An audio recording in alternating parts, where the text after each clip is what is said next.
Welcome to Midlife Reclaimed, the podcast for women ready to navigate midlife with more clarity, compassion, and energy. I'm Shannon A. Swales, psychologist, writer, doggy mama, and midlife woman walking this path alongside you. Twice a month, we explore real stories, expert insights, and practical tools to help you move through chronic stress, overwhelm, and burnout so you can reclaim your voice, your boundaries, and your joy. Please remember what you hear here is general information, not a substitute for personal therapy. This isn't about midlife crisis, it's about midlife reclamation. So let's begin.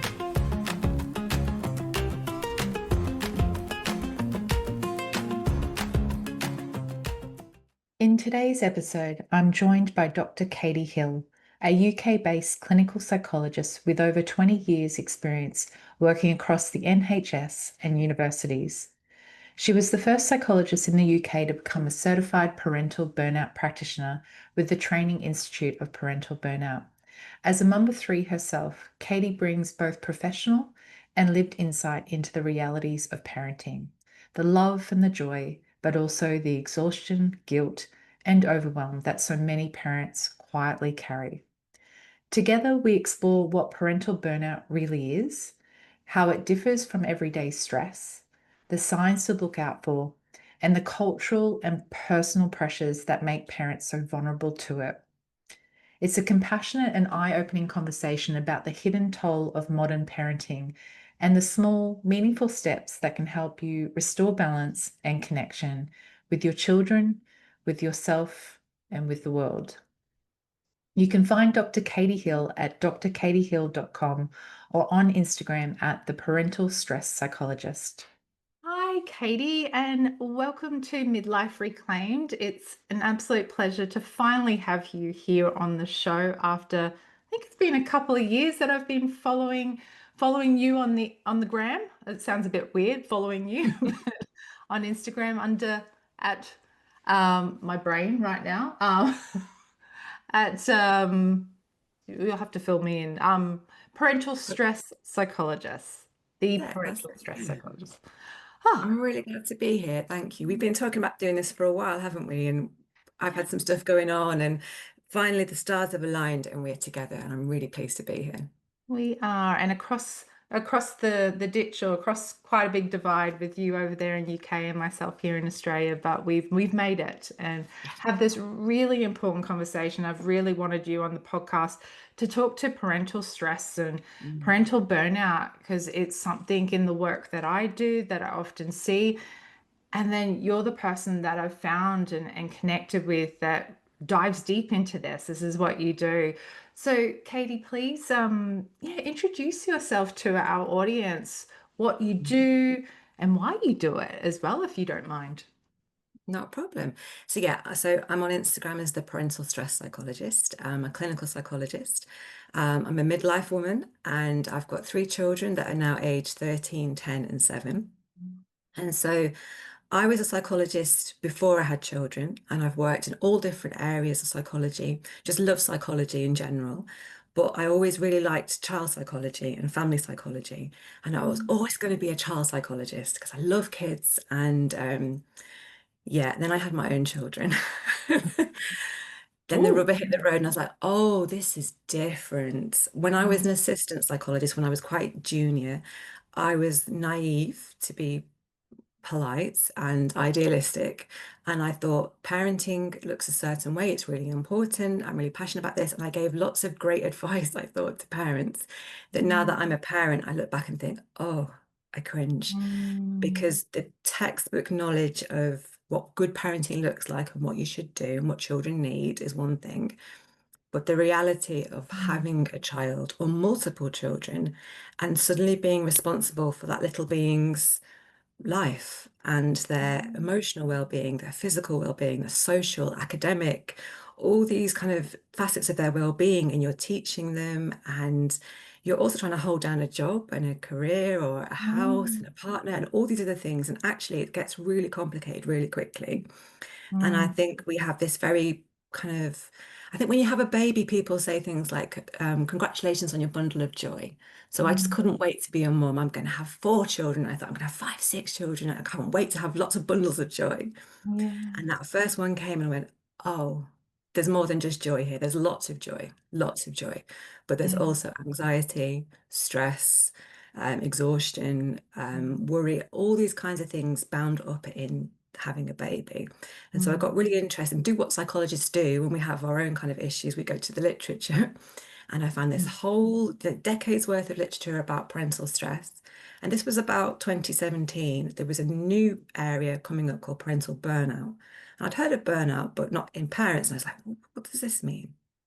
And Mm. the more I read about it, the more I realized, oh my gosh, this makes so much sense that parenting is a really stressful role, and that Mm. if the stress builds up enough and there are not supports to kind of Mm. contain that stress, parents can burn out. So I got into a deep kind of hole with Yeah. that big special interest. The pandemic hit in 2020. Mhm. And all parents that are listening to this will, if they were parents at that time, will know that was just an absolutely mind-blowing time to be a parent. We Mm. were all stuck in our houses with our children. They weren't going to school anymore. And we also had to work at the same time. And you Mm. cannot do that. So lots of parents burnt out. There's a study, a survey in the UK where they asked parents around that time, do you kind of recognize this phenomenon of burnout and these symptoms and this kind of signs? Mm. 81% of parents said, yeah, that's me right now. We Oh, were wow. struggling. Yeah. And so we came out of the pandemic, and the silver lining of the pandemic for that area of research anyway was the research Mm. exploded. There were so many parents wanting to talk about their experiences, so much data we could collect. And the taboo had lifted somewhat because before the Mm. pandemic, I think it was really, and it still is taboo, to talk about parenting being stressful and hard and to say, I'm struggling, or I can't Mm. do this anymore, or I don't like doing this. Very, Mm. very taboo thing. But the pandemic kind of lifted that stigma a little bit, and parents felt more comfortable talking about it. So there was more research, and I went and did some training and became a parental burnout practitioner. So now I know how to assess for it and how to treat for it. Mm. And I ended up leaving my NHS job, I don't know if you have an equivalent in Australia, the National Health Service we have in the UK here.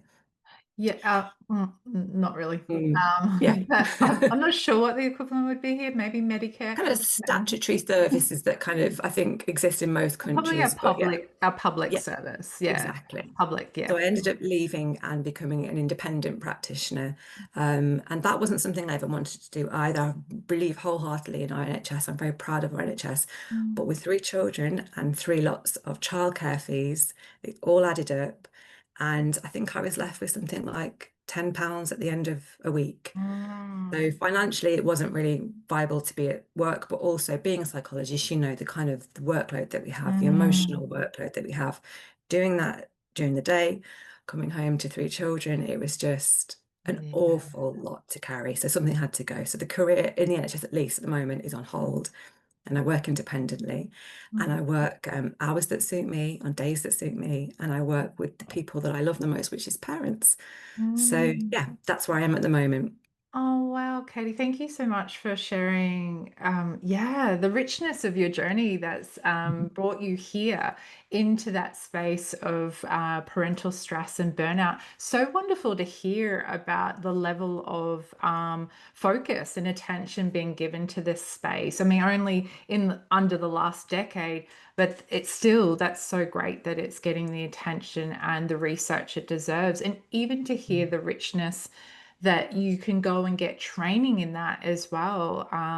There's no training that I'm aware of here in Australia to get specifically trained in burnout, just in general, let Mm, alone mm. parental burnout. So it's really great to hear of the advancements over there. It's really fabulous. I feel like I'm going to go down the rabbit hole now and explore that research because I could totally relate when you said, as psychologists do, as practitioners do, and I did it too when I was burning out. Because I hadn't actually really heard about burnout, and it was 2021 Mm, here in Australia. I hadn't kind of had, but it wasn't something really spoken about. in my area anyway, Mm. delved into the research and went down the rabbit hole of lots of things. And yeah, I love it, to actually understand what's going on. Anyway, would you mind sharing about, well, what is parental burnout Mhm. and parental stress for the audience who maybe this is the first time they're hearing, maybe even burnout, but maybe they're hearing parental burnout, parental Yeah. stress. Mm. Yeah, no problem. So, I don't know. It's hard, isn't it, when you're a psychologist? You know these terms, so you assume people know what they mean, but maybe they don't. I don't know. So, Mm. burnout is I think fairly well recognized now as this accumulation of stress that becomes so overwhelming that a person will become exhausted and Mm.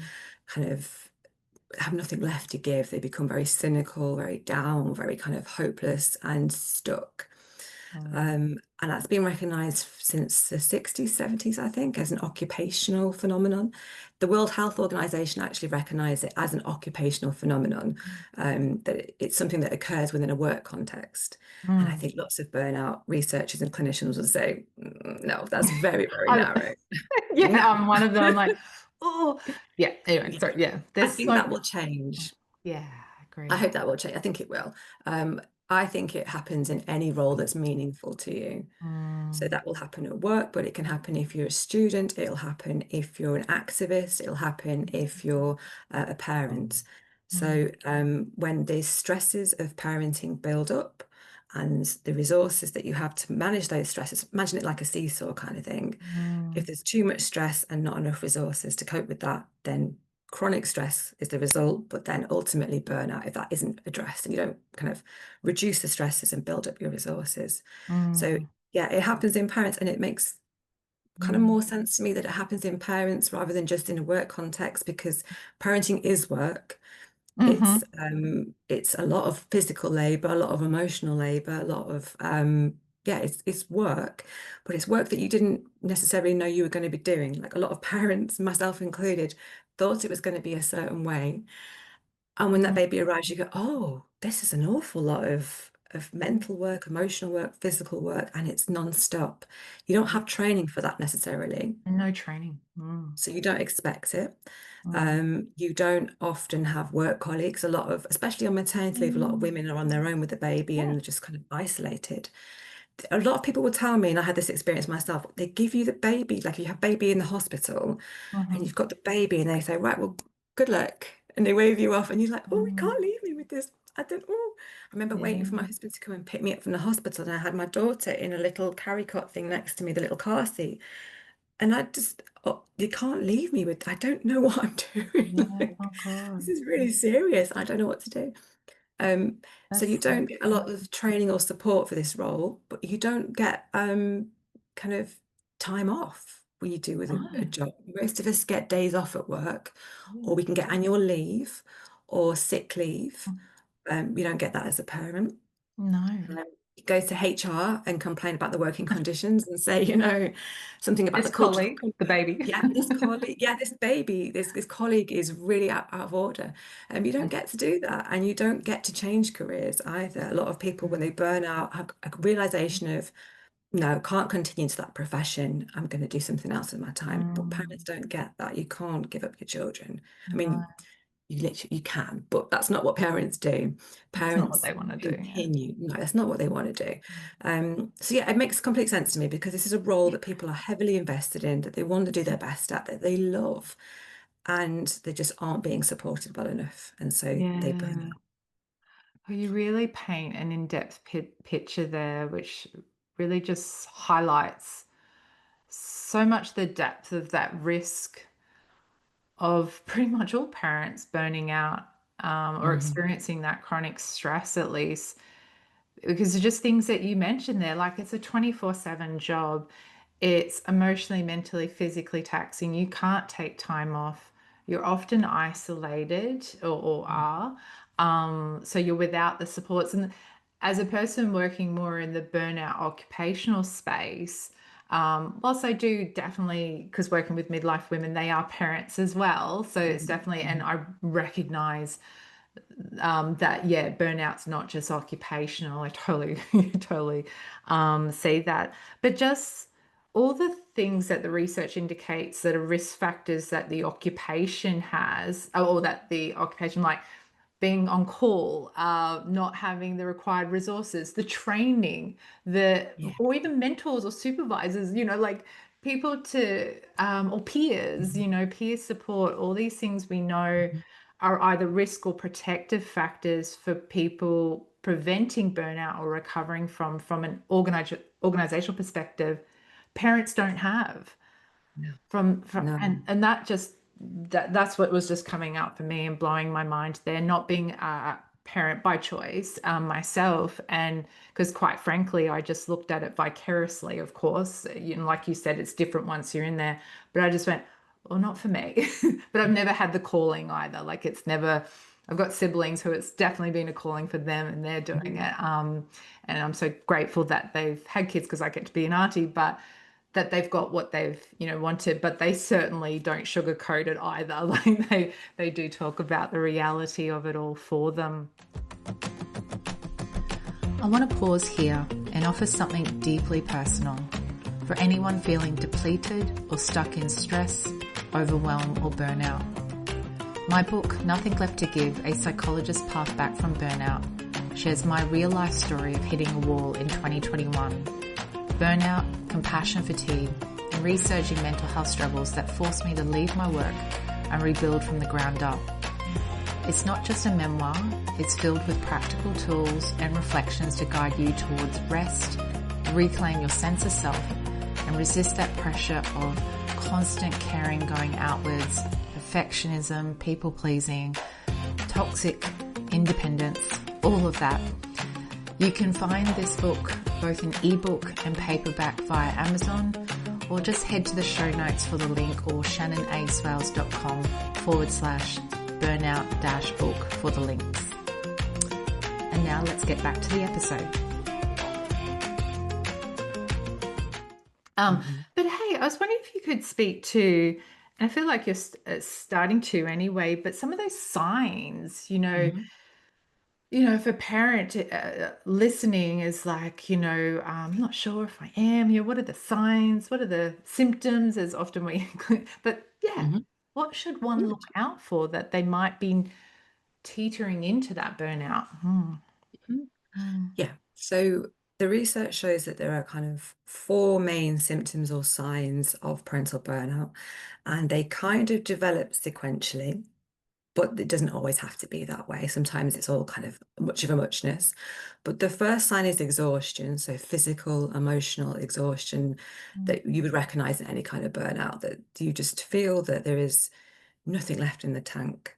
That parents mm, will tell me they wake up in the morning and they just feel like, oh, to get the feet out of the bed, to mm.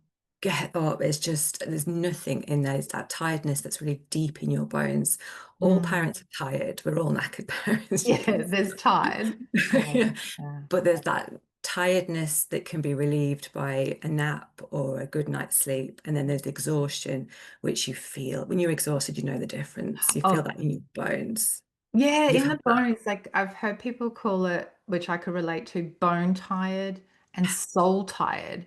Yes. But it just, I think, really illustrates what you're saying about that exhaustion. Mhm. It's in deep. It's Yeah. tired, it's there, it's on the surface maybe, or you feel it like, because I'm tired at the moment, like just generally, due to my perimenopause and not sleeping. But I'm not exhausted. I'm not, yeah, that, Yeah. and I've been there, yeah, that nothing left to Yeah. give, drained. Yeah, I think bone Mhm. tired and soul tired really kind of, a lot of people use that who've been there. Yeah.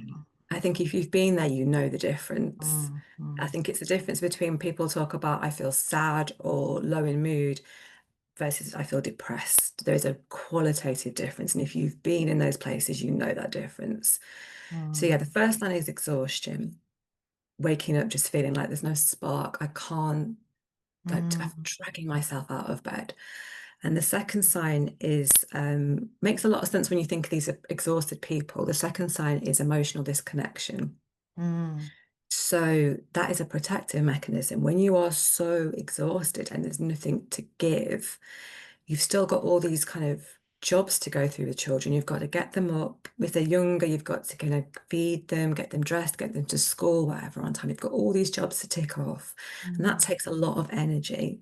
And the body kind of protects itself by taking away the nice extras, if you like. So the chatting and the joking and the pleasure and the asking, did you have any dreams last night? Or, what you're going to do at school today? And that lovely kind of that relational, that connection, that mm, disappears. And so the kids mm, become more like a series of to-do jobs, really. Let's take this off, get to school. I gotta get to work, gotta get this thing, got me go through the day. And so that leads on to the third symptom, which is lack of fulfillment, lack of joy in parenting, which makes complete sense when you think you're exhausted, you're ticking it mm, all off, you're on autopilot, you're going through the day, you're not noticing the little glimmers and the lovely little bits of the kids playing mm, or the little drawing that they've made, or you're just trying to get through it. And so your access to joy is necessarily limited. So that fades mm, away. And all of those things combine to the fourth one, which is a real disconnect between the parent you used to be and the parent you are now. And with that mm, comes a lot of grief and a lot of shame because these mm, parents aren't parents that are starting off like bad parents or deadbeat dads, or like these are people that were really wanting to be parents often, really invested. And I think this goes across the board for all kinds of burnout. It's the people that are giving the most, that are almost kind of idealistic or have high mm, expectations of themselves, that put a lot into what they do. mm, And so these parents have put everything into parenting and it's completely drained them. And then they become this parent that's snappy, irritable, distant, not enjoying it. And that's not who they wanted to be. So they feel mm. very different from the parent they once were or who they want to be. And a lot of shame, a lot of grief that compounds. You can imagine this kind of vicious Exhaustion. circle of Mm. exhaustion, disconnection. Yeah, all those kinds of things. Yeah. Thank you. So it makes me think of that impact of the burnout, that soul tired, the bone tired. And I was wondering if you can, because sharing there, that shame and grief because of the identity incongruency, of what they Mhm. wanted to be and were to begin with and where they're at Yeah, now. But what other impacts do you notice, for parental burnout, like on yeah. themselves, but on wherever, yeah. What kind of Yeah. So impacts? those are the four kind of main symptomatic signs. But like you say, you'll notice in your work that there's kind of a ripple effect. There's a lot more to it than just those signs. So when I Mm, see parents, they are not just exhausted and not finding joy, but they're often very anxious, very guilty, very snappy. yeah. Often they're feeling it physically as well. Sometimes people Yeah. don't realize that they're in burnout until the physical kind of signs pop up Mm. first. And so they're Yeah. getting lots of headaches or tummy troubles or insomnia or sleeping too Yeah. much or no appetite or too much appetite. The kind Mm. of the body's out of whack. The body's out of whack. Um, I like that. yeah. Yeah. So Yeah, true. your body is fighting for its life. It's trying to like sometimes I think it's trying to like tell you, look, like I'm Yeah. not going, like the wheels are coming off, like change what you're doing. Um, Yeah. It's and I really think, putting up the alarm system. Yeah, massively. yeah, Mm. yeah, and that's really hard for parents. Like I say, you can't have a day off, you can't have a break, so Mm. people keep going. And some of the things that they do to cope with those signs make things worse as well. We see a lot of substance abuse, so a lot of drinking, a lot of wine. That's really Yeah. common. And wine, prosecco, gin, these things are marketed at women as well, which Yes. is, ugh, I and like mothers especially. I know, like all these things, yeah, it gets my goat as well. Like, Yeah. seeing, yeah, you just see me on like if I see a sitcom where there's a midlife or just a woman, but like Mhm. I don't mind the odd drink, whatever, but like they get home from work and they pour the wine. It's like, what are you like? This facilitates a culture like that's not supporting women out there, that's not helping them, not Mhm. long term, Mhm. Mhm. yeah. Anyway, yeah. Yeah. So they Yeah. turn to So yeah. You coping. can't escape. You Mm. can't escape from your children. There's all this No. work that needs to be done. Trying. And there's a lot of marketing behind Prosecco, gin, wine, and it does work really well. Like for that first glass or something, it takes the edge off. Like there's a reason we do these things. Like they Yeah. work in the short term, but in the long term, that has an impact on your sleep, and so you're more exhausted the next day. You're more irritable, and it becomes a vicious cycle. Mm. And so all of this is kind of what happens to the parent, but it does have a ripple effect out in the family as well. Mm. So often the partner, if it's a co-parent, will notice first and say, my Mm. partner's more distant, more irritable, drinking a bit more, snappy with the kids. Sometimes that will be a supportive thing, and sometimes that will cause more conflict between the partners. And a partner can be quite accusatory and say, you're vile with these children, you're so impatient with them, you're shouting too much. That makes things Mm. worse as well. Yeah. We see higher incidences of conflict in relationships, but also adultery. So people will find comfort and excitement and interest outside of the marriage. Yeah. We see ripple effects on the children as well, sadly. Like this will affect children. Children are quite perceptive. They know when things aren't okay. They might not know why, but you can see in children that often they will feel more anxious, have more trouble separating, more behavioral issues, more emotional issues. Maybe they don't go to sleep as well as they used to, or they're not eating as well, or yeah, so it will affect the Mm. children as well. And really sadly, when it gets quite extreme, parental burnout is linked with child neglect and child abuse. Yeah. Not very common, I must say. Like, so if anyone's listening to this now thinking, oh my gosh, Yeah. no, that's Not quite very rare, common. Yeah. but it can get that way ultimately. Yeah. And ultimately, it can have really negative effects for the parent as well, in that Mm. suicidal ideation, thoughts of hurting Yeah. yourself, thoughts of not being here anymore. Everybody would be better off if I wasn't here, that kind of thought. That can creep in. And that can start off quite innocuous with thoughts of like, I wish I could run away. I wish I could have an Yeah. afternoon away in a hotel on my own tonight. Or parents often tell me things like, I wish I could just walk out the door and Yeah. not come back. And I feel, and again, the shame and the guilt, Yeah. the Yeah. it's yeah. So that it all comes back. It's such a mess. It's such a tangle, and you Yeah. can see how these things reinforce each other, and it can be very hard to unpick. Unpick, yeah. I feel like I might be what I call the backtracking at the moment, but there's just one other area that, and again, you've spoken a little bit to it, but just opening up around those causal factors or the things that might make us more vulnerable to experiencing a burnout and that chronic parental stress.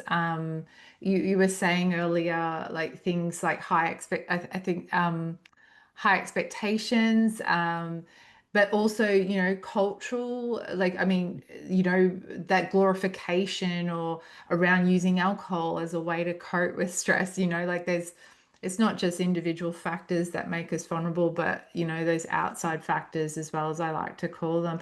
I was just curious with burnout with parental stress and burnout. Yeah, what others are there? Because that might help the audience too to kind of recognize in themselves, like, oh, yeah, oh, that might put me at risk and getting help for that. Yeah, yeah, yeah. Mhm. Being Oh, proactive. this is a whole podcast in itself, Shannon. Yeah, And it I'm is, just but it's thinking, you said the before you're main interested ones.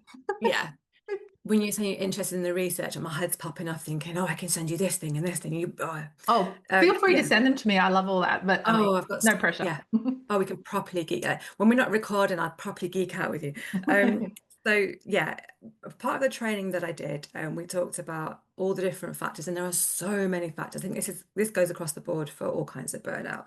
That there's not like Yeah. one type of factor. If you've got this, like if you're a single parent, or if you've got a child with neurodevelopmental disabilities or something like that, and you're going to burn out. It's not as straightforward as that. It's about the No. accumulation of different factors. Yeah. So we have lots of different risk factors. So it's more common in women. I think that's because of the pressure we put on mothers compared to fathers. Mm. It's more common with people who have more children, children that are younger, children that have health conditions or that are neurodivergent, all these things that you would imagine, solo parents, that kind of thing makes a lot of sense. But really, it's about the accumulation of those factors. So just being a solo parent in itself won't mean that you're going to burn out. But if you're a solo parent that has multiple children and one has chronic asthma and one has diabetes and you have a job that's really stressful and you don't have adequate childcare and yourself, you have medical problems, whatever. Like when it all starts to build up, that's when you can be Yeah. prone to burnout. It's the accumulation of Mm. stresses without the adequate resources to build up to that kind of balance. Yeah. In the training that I did, we talked about this balance of stresses and resources model. So Mm. this Yeah. lovely kind of balance thing. So yeah, there isn't one thing that will kind of mean that you're going to burn out, but lots of individual kind of contextual factors like how many children, gender, medical complaints, that kind of thing. Mm. Lots of things about the wider culture that you live in. So Mm. whether you have a supportive co-parent, whether you have a supportive wider family, the community that you live in, whether you have economic resources to kind of Mm. cope with the childcare load. The society you live in makes a huge difference. And this is what I find really interesting as well. That there was a great big study of 42 countries across the globe, and the rates of parental burnout were really varied across the world. And in the Western countries, like America, especially American, I think it's something like 9% of parents are burnt out in America. It's absolutely rife Mm. over Did there. you say 90? No, sorry, nine. 9. But still, Nine. like, yeah, But still, still, like yeah, nearly out of one in parents. 10. Yeah. Yeah, because I then from a Huge. population level, I've forgotten what their population is, but it's pretty huge. That'd be a Yeah. lot of parents. Yeah. It'd be a lot. Hundreds of thousands of parents. Yeah. I think in Western Europe, in Australia, mostly these kind of Western cultures that are more individualistic, Mm. Hmm. they have very high rates of burnout, somewhere between 5 and 10%. So something like in every class, there's one parent that is Yeah. burnt out. So that's an awful lot.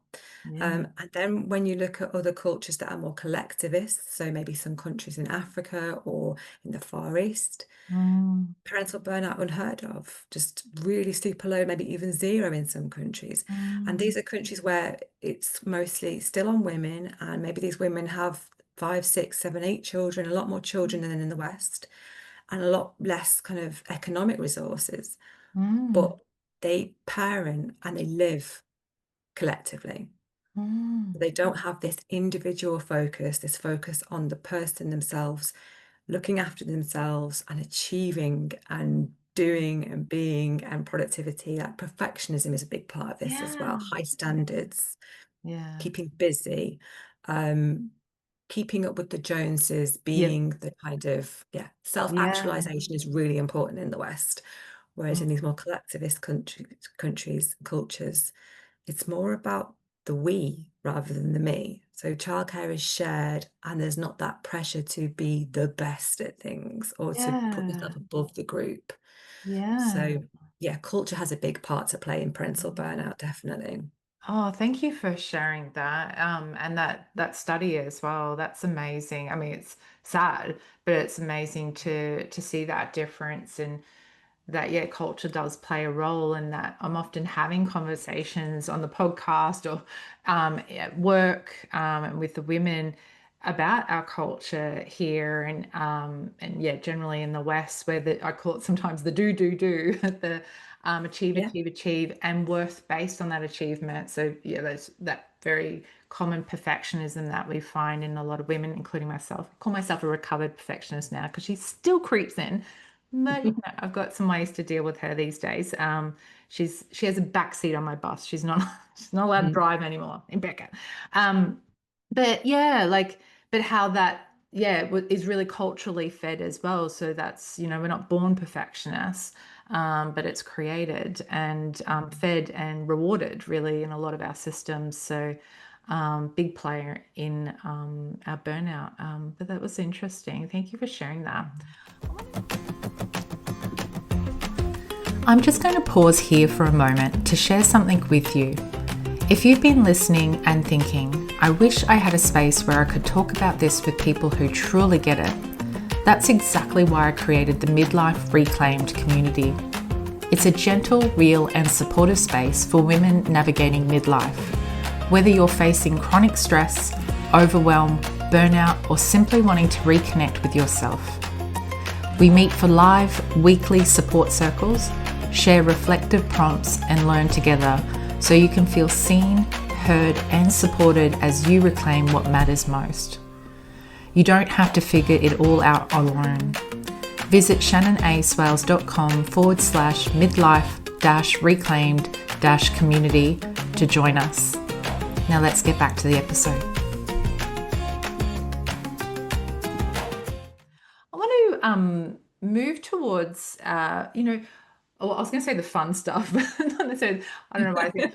Probably because I like this, but like the therapy, like what can be done? Like Mhm, and specifically how you work, because I know all therapists are different in terms of mhm, what we draw upon to support our clients. I know we share very similar approaches, mhm, acceptance commitment therapy and compassion focused therapy, two really great evidence-based practices. And I just wanted to, but I suppose just drawing on that wisdom, how or I suppose with working with a woman, yeah, what would that look like? What sort of, I know again that is probably a big topic as well, but yeah. just to give the woman listening an idea of how might you Mhm, begin to help her with, the signs of parental burnout and yeah. mhm. Mm. Yeah. Yeah, it's really individual. It really, yeah. You'll know this from your work that Mm. every burnout has its own story. Oh, I love that. So Mm. they everybody that I meet has a different presentation of burnout. Some are very exhausted and gone and just there's no spark whatsoever. Others are very irritable and very activated and very kind of snappy, and that's the problem that they've brought in. So it can Mm. look very different, but also the factors that have brought them to that place are always very different as well. So Mm. I start off with this idea that I've mentioned of this balance of stresses and resources, and I'll give them a questionnaire that will list a bunch of different. It's like a bipolar questionnaire. So at one end you'll have like that's a stressor, and at the other end that's a resource. So Mm. it might be oh, I think there's about 50 different factors. Mm. There's so many different things there. So it might be like the one end, I'm quite perfectionistic in my parenting. I want to be the best possible parent I can. And the Mm. other end might be, good enough parenting is good enough for me. I'm okay. And Mm. they rate themselves on that kind of bipolar Yeah. scale. And then we add all of that up and we get a score at the end of where they are in their balance. And if it's minus, then that means there's a lot more stresses than resources. And so we can look at which are the ones that are particularly pulling you down into that kind Mm. of minus burnout level. And then we can really target the treatment to those specific Mm. things. So for some parents, these specific problems are quite internal. They're about their own perfectionism, their Mm. own tendency to people please or to negatively compare themselves against others. Maybe they're very into Instagram comes up an awful lot in my work, I must Mm. say. Like that's where people find me, but that's why I'm on there because Yeah. it's an The parent. extraordinarily yeah, Mm. there's extraordinarily perfectionistic parenting culture on Mm. Instagram. Mm. So yeah, so that might be something that we work with one parent. Another parent, it might be actually they have a child who has an undiagnosed neurodivergence of some kind. That means that they have a lot of extra needs. That Mm. means that the average kind of parenting books that they've been using Yeah. don't help with this child. And they've Mm. been blaming themselves and feeling that they're a terrible parent. And actually, when I can point out, I think this child might be autistic. I wonder if we try and parent them in a different way or think about this and we work in that way. So it's, yeah, it's Mm. very different for different people Yeah. but it's really about your specific set of stresses and resources. Mm-hmm. Um, and I bring in, like you say, ACT and CFT, which I just love those models. Just personally, I use them in my own life for Mm. myself. And I've used them in all the different areas that I've worked, apart from just with parents. I used to work in physical health care, and I used to use those a lot there Oh, as well. yeah. And you've had guests on here talking about I've listened to Debbie Sorensen talking Oh, about ACT Debbie, yeah. and Yeah, yes, I she love spoke to Debbie. ACT, yeah. She's got a brilliant book. You've read her Yeah, book, I yes, think. it's on my bookshelf, but I've Yes, read it now. Yeah, it's it's brilliant. on mine. It's over there on the other side of the Yeah. room. But yeah, it's a brilliant book. Um, and Um, certainly, I mean, for listeners listening and want to dive a little bit more into ACT, and certainly mhm, recommend the episode and recommend her book as well. And I think compassion focused therapy, I also have had a couple of guests, Dr. Hayley Quinn and just recently Dr. Stan Steindl. They're both here in mhm, Australia who are CFT practitioners. We didn't mhm, hone in specifically on CFT, but more compassion and how it can help in this space. So mhm. go check out those episodes as well to get more in depth of these models. Definitely. But yeah, but then like how you work with the parental burnout with these Yeah. models. Yeah. Yeah. So I'm not going to go into deep Yeah. dive on those Yeah. models. Listen to those other episodes because they're Yeah. fabulous. But I think both of those models have lots of overlaps and similarities and differences, but I think both of them are kind of coming from this standpoint that being a human being is hard. Life is hard. All living creatures will get older, become ill, suffer losses, ultimately will die. Life is Mm, hard, and they recognize that, which I quite like that realistic position. That I think it's hard. mm, But what makes it specifically hard for humans is we have this thinking part of our brain, and this part of our brain that we don't think other animals have that recognizes our selfhood. Like I have a self-concept in the way that like my pets don't. mm, And I can remember the past and I can project forward into the future and imagine what will happen. And I can evaluate and I can judge in a way that a non-human being can't. mm, But also, we have this inbuilt negativity bias because the brain really is a survival mm, organ. It doesn't care if you're happy, it cares that you're safe. And mm, so it's a better safe than sorry kind of a system. And we lean towards the negative. We kind of see the negative before we see the positive. But mm, when you apply that to a being that can have an opinion of itself, that very mm, quickly becomes self-criticism, low self-esteem, guilt, shame. When you mm, can remember the past and you just remember the negative parts of the past mm, or the mistakes that you made, when you can project into the future, you can feel quite hopeless that things are never going to go right for me. I'm always going to mess up. And mm. so both these models recognize that it's just really hard to be a human because of this thinking box that we have Oh, yeah. in our head.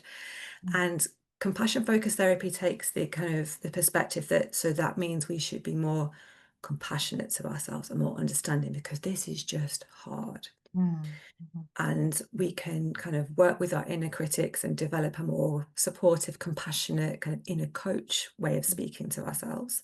And I do a lot of that work with parents, especially mums that can be yeah. so self-critical.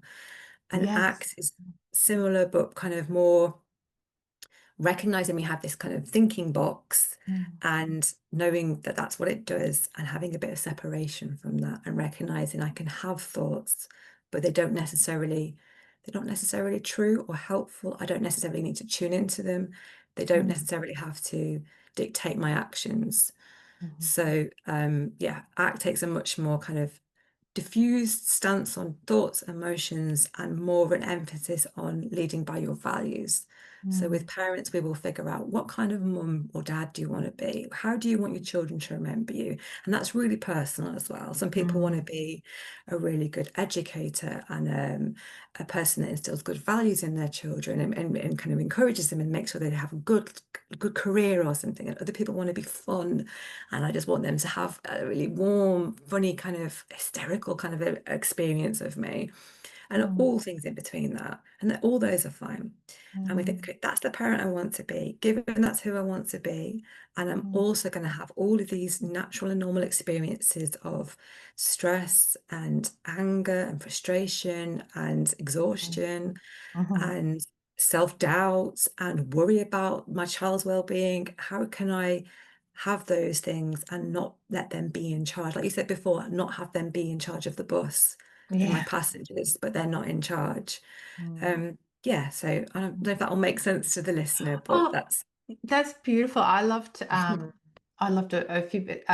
lot of bits there, but the thing that was standing out, I love the thought box. I like that, our thought box, because yes, that's what it is.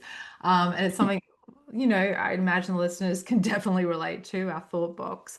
But also that there's something you said about, about both of those approaches about being human, like the reality, because you said something earlier about that, when for a lot of people becoming a parent before they're taking that baby home and Mm, they have an idea in their head of what that looks like, and often it's not one based on what is realistic and yeah reality, and these therapies can support and resource us from the inside, to deal with the reality but in a way that doesn't make us feel hopeless or helpless about that, but being able to move with it. And yeah, I liked that as well. I'm learning so much, and I knew I would and I often do interviewing people because, I mean, whilst I do see parents, just how someone else, it's usually like occupational related as well, but there's always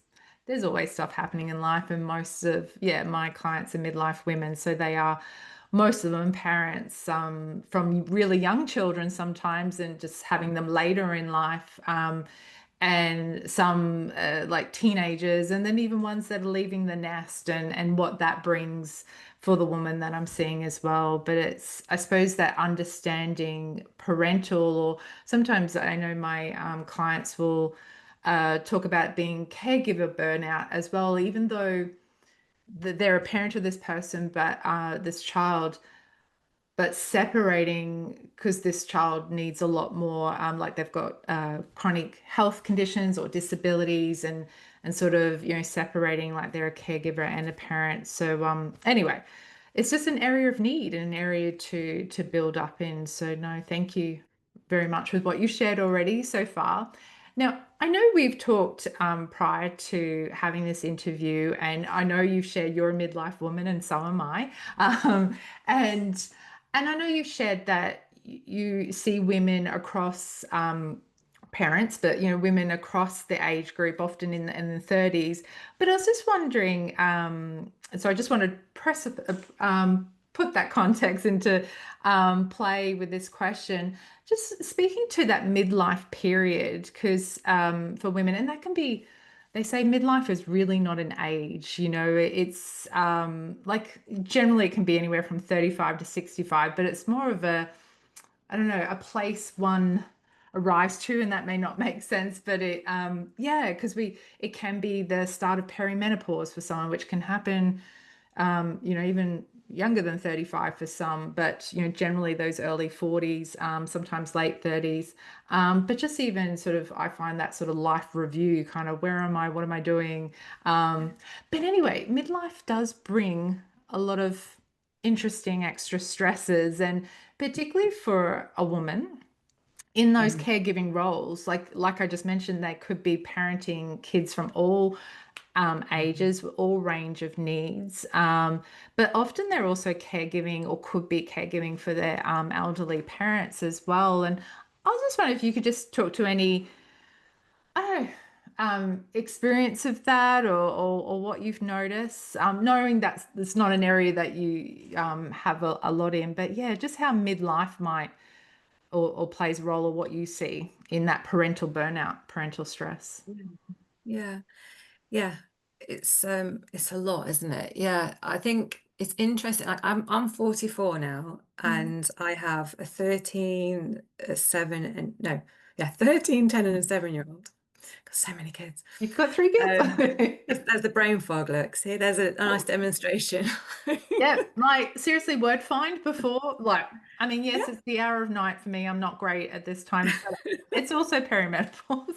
But the brain Yeah. fog, I've had that lift a little bit. So um, oh God, that's just hard. Like I found that particularly hard. Mine's not active at the moment. Some treatments seem to be really working on that one, but oh, is that, yeah, I'm not a big fan of brain fog. But anyway, part of peri. Yeah. So yeah, well, that speaks, doesn't it, to the biological changes that we're under at this stage of life. So we know that there's lots of extra responsibilities at this time of life. We've got kids, we've got older parents that we're looking after, maybe our career is peaking and we've never been busier, or maybe it's kind of plateaued, which is very common when you have children, or maybe we're having a complete pivot at this time. So there's an awful lot going on in terms of kind of physical kind of, no, in terms of kind of responsibilities, but physically as well, we're much more depleted and the Yeah. hormones are changing. And like I say, I'm 44 with these young children, and I often think my mother from a different generation had me when she was 24. Hmm. So when she was 44, I was 20. I'd left home. I was at Mm. university. My younger sister was 2 years younger. She'd left home. So at 44, when Mm. she was going through her perimenopausal changes, and we weren't there. So that was something should be doing it different. But now I've got a 7-year-old kid. He still Mm. gets up in the night. He needs a lot of kind of physical care and emotional care. And I don't have the energy that I did when I was, if I'd have had him much younger when I was, say, in my 20s, like my mum, I've noticed in myself the difference in my energy levels between, say, 44 and 24 are Mm. huge. My ability to bounce back after a sleepless night is Mm. like non-existent. Used to go out at 24, used to go clubbing and go to work the next day. I could Yes. manage it, be fine. Yeah. And now I have a glass of wine, I've got a hangover for 3 days later. Like it's just Yeah. crazy. So yeah, the physical change, it makes it really hard and it makes it hard to recover. Burnout needs a lot of rest and a lot of space. Yeah. And you don't get a lot of space as a midlife woman, and just Mm. physically you don't have that energy or that ability to recover in the same way. So it's really hard. Yeah, Mm. really hard.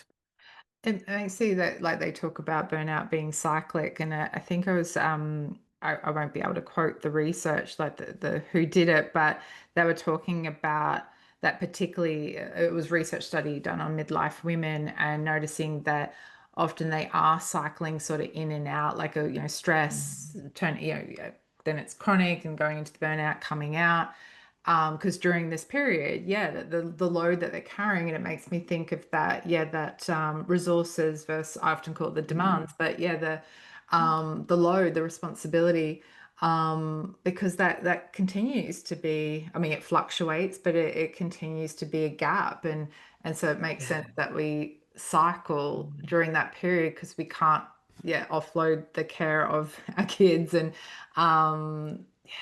uh, and they Yeah. say also too that we lose a lot of well not a lot of midlife women like step back from their jobs or they step down like part-time or step down roles to be able to manage that caregiving load that they have whilst their body's going through this neuroendocrine change, the perimenopause. Yeah, it's a lot. So I think it like It's a lot. I suppose getting at like not to expect burnout, but if you are experiencing it, there's a reason, and it's not a Yeah. personal failure at all, ever. Burnout, it's never a personal failure, but particularly in midlife for women, because that resource of our body, she's going through an event that's going to be Yeah. going on for a while. She's just not Yeah. as resourced to help us as, and she kind of needs us to resource ourselves as best we can. But that's bloody hard when you've got all that on your plate. Yeah. Yeah. And I'm thinking as well, in terms of resources going down, our own physical resources are kind of lowered, Mm. but our social resources are lowered as well because all of our friends are going through exactly this and they've got their own stresses and their own things going on. So we're not as connected with our friends as we were. So I'm just keep thinking about this. When I was 24, I'd have my friends. I'd be able to hang out with them. They would help me. But now my friends are all dealing with their own stuff. When you're 24, your parents, your siblings, whatever, they probably can help a bit more, maybe. But now maybe your parents are more elderly or they want their own life. They don't want to be doing childcare now. Fair play to them. Yeah. Um, so you've got much less social resource as well, I think. You're Yeah. much more That, isolated. oh, 100%. Thank you for bringing that up. And what you were sharing earlier too about the studies around individual and collectivist Mhm. societies. Yeah.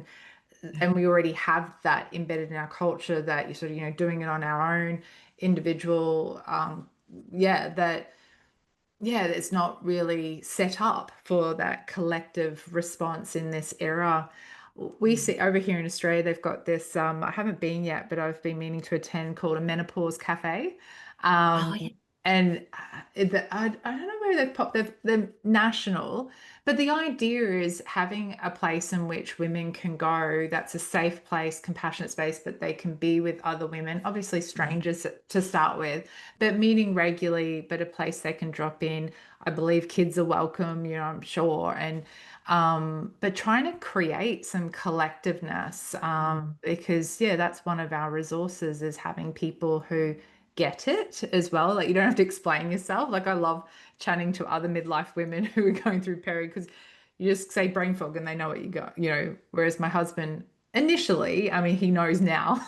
It's been a few years, so he's educated now just through me talking, and him listening, or just him noticing as well. But most of the time, people don't. If they're younger or Even my mother, who it just wasn't talked about. So her knowledge and wisdom around perimenopause is very, or menopause or postmenopause is very minimal. It's just like, oh yeah, took some HRT, but no, it's fine. No, like, yeah. So just finding those collective spaces, whether that be around the menopause or whether that be around the, being a parent. I remember my Yeah. younger sister, she's doing it on her own by choice, but still doing it on her own, raising her boy.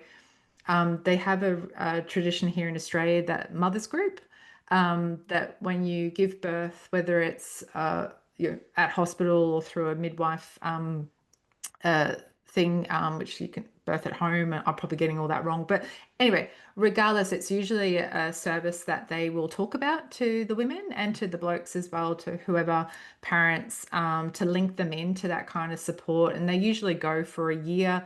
And often people keep it going if they've really connected as a group. But just those collective spaces, even for parents, to help resource in some ways that they have Mhm. people who are going through having a young baby, like that Mhm. who get, again, turning up, they'll get it, more than like me.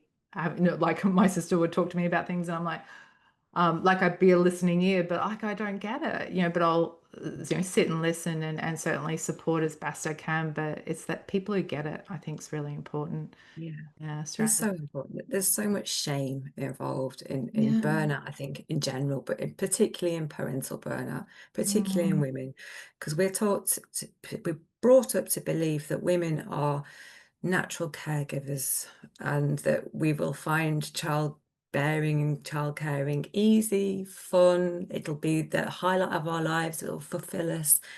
And the reality is, it's not as easy and fun as all of that. And if you don't talk to other people who also say, yeah, I find it really hard too. Yeah, I don't like this part and that part. I struggle with this bit. You can really feel, especially if you're on the Instagram, looking at Yeah. everybody's, beautiful pumpkin patch pictures at the moment we've got, and Christmas is coming up and everyone's got matching pajamas, and it looks like it's really easy and fun for other people. That shame that you feel that it's not quite working out for you, that really festers, and that makes things really, really hard to recover from. That makes it so hard to be compassionate to yourself. It makes it so hard to ask for help. And things can Mm. really go downhill swift if you're keeping it all in and blaming yourself and not sharing that with anybody. So yeah, Yeah, that really shame good is to get the into. Yeah, shame Yeah. is, I mean, it's a really strong word, but it is a killer. Like it Yeah. does Yeah. harm. Hmm. Um and that antidote, and it's such a hard one because shame makes us be silent, because if I share, I'm going to be judged, I'm going to be rejected, I'm going to be Hmm. seen as the bad mum I think I am, which you're not, but like that's what we're Yeah. shaming ourselves about. But it's the very thing that is a step in that direction of healing, of getting the resources that we need. That's a better Hmm. word.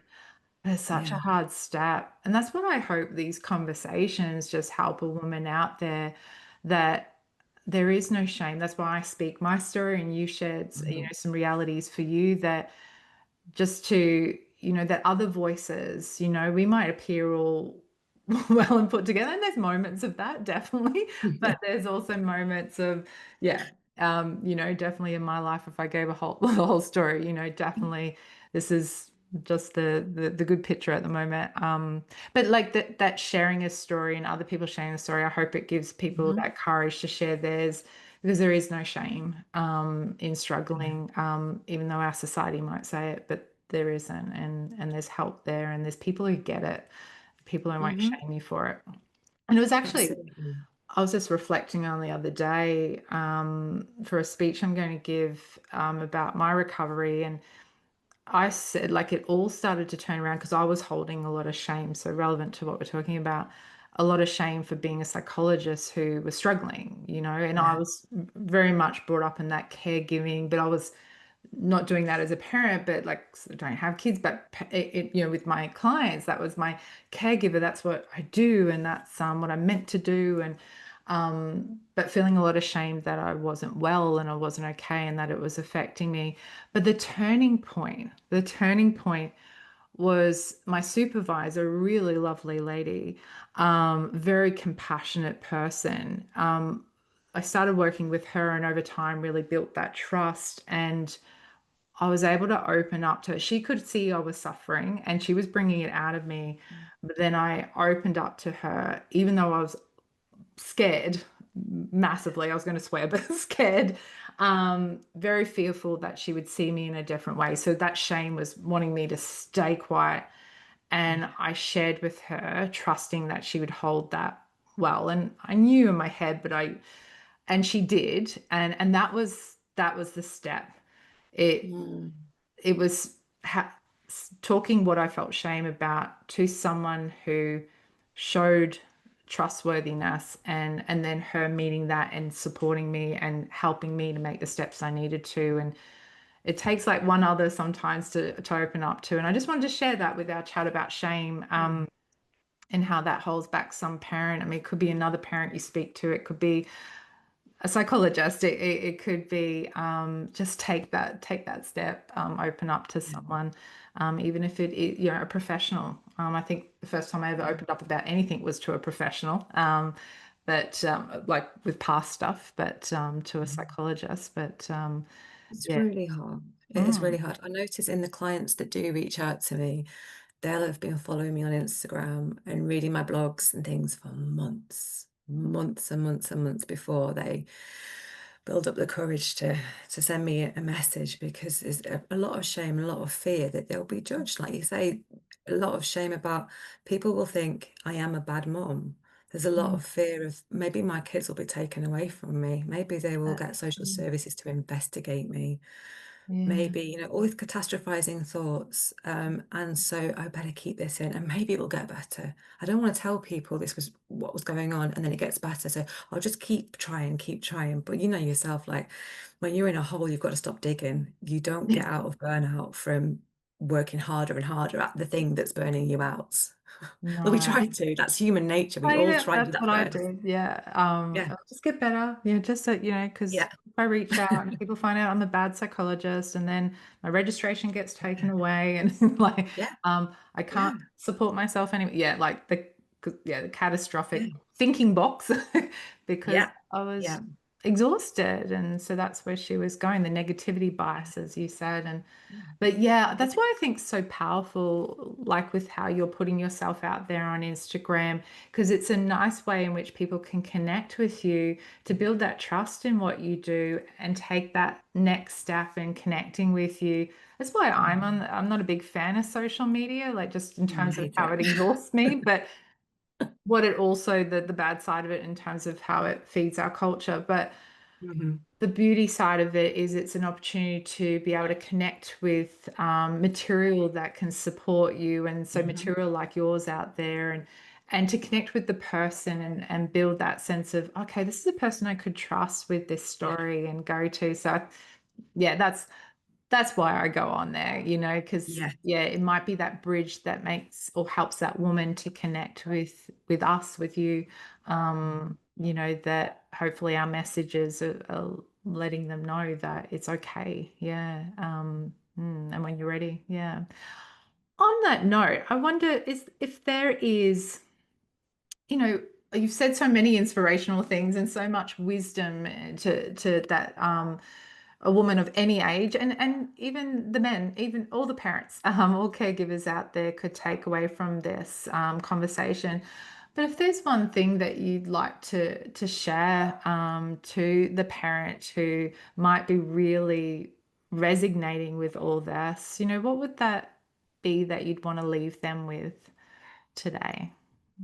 Oh, it's such a good question. My brain's firing off 10 different things I want to say. One thing, Katie. Um, Have a couple if you want, just to break the rules. You don't have to stick to one. Go 10, not kidding. Like, whatever you like. oh, no, the one thing is that this shame piece. I really want to speak to anyone listening to this thinking I resonate with everything you've said. Oh my gosh, I think I'm burnt out. I want that person to know that you're not a bad parent, then you're not alone. This isn't a thing that you're doing or something that's inherently bad or wrong or broken in you. This is a recognized phenomenon that hasn't been researched enough and we haven't got enough information out there to the general public yet, but it is a very recognized and very, unfortunately, common phenomenon that is happening to a lot of people. It's probably happening to people that you know and you don't know about it. And it's got everything to do with this balance of stresses and resources, and nothing to do with your worth as a parent or a person. And it can get better because we know how to rebalance things, and you can recover from this. And it's not a death sentence, and it's not any kind of indictment on you as a person or your parenting or anything like that. So yeah, that's the one thing I'd say. Thank you, Katie. And I think if there has to be a one important, yeah, it's that shame, which yeah, so many parents will be feeling. So Mhm. thank you for that. And just one more, like, because I imagine people will love to connect with you, and I'll definitely leave your details, of course, in the show notes. But if Mhm. you want to, plug your website, your Instagram, but also anything that you're currently doing as well, or offering, Mhm. just your opportunity to shine even more with people connect with you. Yeah. Oh yeah, I love it if people connect with me. I love getting DMs and I love getting emails. So you can go to my website. You'll put that in the show notes. I'm sure it's just katyhill.com, drkatyhill.com. I have over 40 blogs, I think, there now about parental burnout and anxiety and stress, and kind of I've really got this value of accessibility. So I really want to kind of make this information freely available and digestible. So I have those blogs. I have a weekly email newsletter that I send out on a Sunday morning. I have the Instagram that I regularly post little tidbits of advice and inspiration and interesting things on there. So you can get in touch with me on Instagram or my website, and I'd love to hear from you. Oh, thank you, Katie. Really appreciate all that you've shared with us today, and for taking your time out to share your wisdom as well. Like you said, that accessibility, I can totally relate to that. Being, so but appreciate your, yeah, it's so valuable, and your willingness to give so freely of what you know to help others out. So thank you for being with us. Oh, thank you. I really enjoyed this. Thank you. You're welcome. Thanks for listening to Midlife Reclaimed. I hope today's conversation has reminded you that you are not alone, and that change is possible even in the busiest seasons of life. If you enjoyed this episode, please follow, rate, or review the podcast and share it with another midlife woman who might need it. For more resources on navigating midlife stress, overwhelm, and burnout, along with reflective writing prompts and community connection, visit shannonaswales.com. You can also watch full episodes on YouTube at Midlife Reclaimed. Remember, you have permission to slow down, to rest, and to reclaim what matters most. See you again soon.